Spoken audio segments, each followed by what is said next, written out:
কিরে, নতুন প্রজেক্টের কাজটা কেমন এগোলো? পরশু না ডেডলাইন? আজকেও কাজটা শেষ করতে পারলাম না ভাই। আসলে কি করব, গতকালই শেষ করার কথা ছিল, কিন্তু ফাইলটা খুলতে এত আলসেমি লাগছে আর ইচ্ছাই করছে না। দেখি কালকে করব। তোর এই কালকে করব আমি তো সেই স্কুল লাইফ থেকে শুনে আসছি, এখনও নিজেকে বদলাতে পারলি না? বাইরে জানি, কিন্তু মন বসে না কাজে। খালি মনে হয় পরে করব পরে করব, সময় তো আছে, কিন্তু ওই শেষমেশ সব চাপ ওই শেষের দিন গিয়েই পড়ে। শোন, সমস্যা কোথায় জানিস?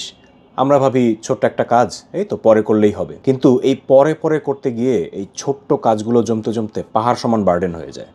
ঠিকই বলেছিস, আমি আমি কিন্তু আসলে চেষ্টা করি, কিন্তু বারবারই মনে হয় কি একটু রিল্যাক্স করি, কাজটা তো এখনই না করলেও চলবে।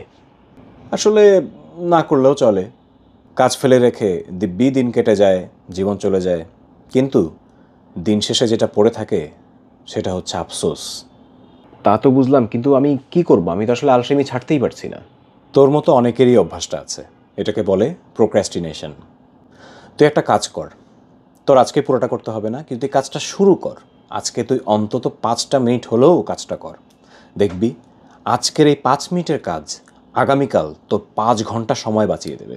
প্রতিদিন একটু একটু করে করা কাজই একদিন আপনার সব কিছু বদলে দেবে। আপনার ভবিষ্যৎ আজকের এই একটুর উপরেই দাঁড়িয়ে, তাই কাল নয়, শুরু হোক আজ থেকেই।